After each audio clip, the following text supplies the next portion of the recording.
PDAM Banjarmasin Banjarmasin akan melakukan evaluasi terhadap semua intake ataupun reservoir akibat bencana banjir, sehingga kedepannya mesin memompa banyu yang berada di Jalan Sungai Tabuk, Kabupaten Banjar, sebagai pendistribusian ke pelanggan kada terendam wayah banjir, agar banyu tetap lancar ke pelanggan.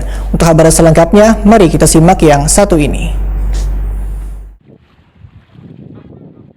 PDAM Banjarmasin Banjarmasin akan melakukan evaluasi terhadap semua intake ataupun reservoir akibat bencana banjir, sehingga kedepannya mesin memompa banyu yang berada di Jalan Sungai Tabuk Kabupaten Banjar sebagai pendistribusian ke pelanggan kada terendam wayah banjir agar banyu tetap lancar ke pelanggan. Direktur Umum Wan Pemasaran PDAM Banjarmasin Parida Ariati Wayatakuni Prima TV Jalan Kamarian Selasa 26 Januari 2021 madahkan banjir ini sempat membuat produksi banyu barasi PDAM Banjarmasin terganggu lantaran mesin pompa banyu atau booster yang ada di Jalan Sungai Tabuk Kabupaten Banjar turut terendam. PDAM pun menghentikan operasionalnya sebagai langkah antisipasi menghindari kerusakan. Pendistribusiannya hanya mengandalkan IPA 2 di Jalan Pramuka Banjarmasin Timur, sehingga mesin pompa yang ada di booster Sungai Tabuk, ujar Parida Ariati, harus ditinggikan.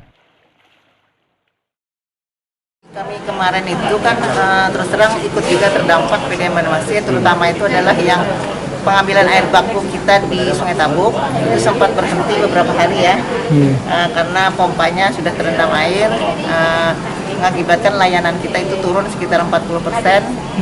Kemudian pengolahan air di Sungai Lulut juga berhenti mungkin 1 hari kemarin. Tetapi kita mengupayakan 24 jam hampir semingguan itu pompa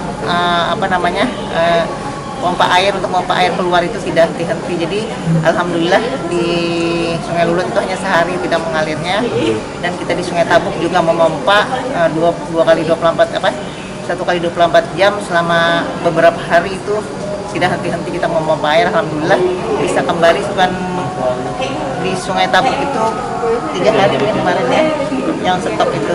Alhamdulillah kembali lagi kita pelayanan walaupun air di depannya masih ada, tapi pompa bisa kita pertahankan untuk tetap bisa jalan. Ya artinya kita kan ini menjadi pelajaran ya, bahwa kemarin kita sama sekali tidak menyangka seperti ini. Berarti ke depan kami akan tentu saja mengevaluasi apa-apa yang perlu kita perbaiki, apa-apa yang perlu kita, agar walaupun terjadi lagi seperti ini kita tidak lagi kelabakan seperti itu.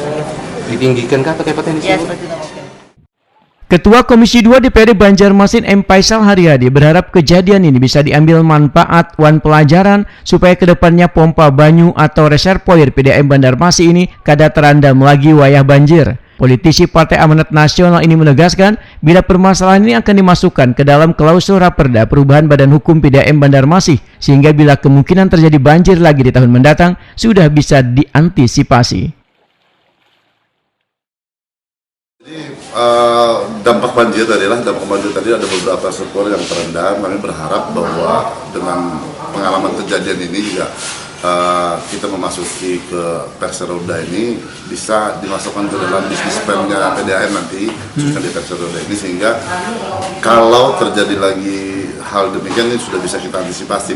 Nah, kemarin kan secara mandiri manual mereka membentuk semacam benteng tanggul itulah, tanggul kemudian dipompa sehingga pendistribusian air bersih kan bisa tetap terlayani. Nah, kami berharap bahwa ke depannya ini ditinggikan dan masuk dalam bisnis plan-nya PDAM.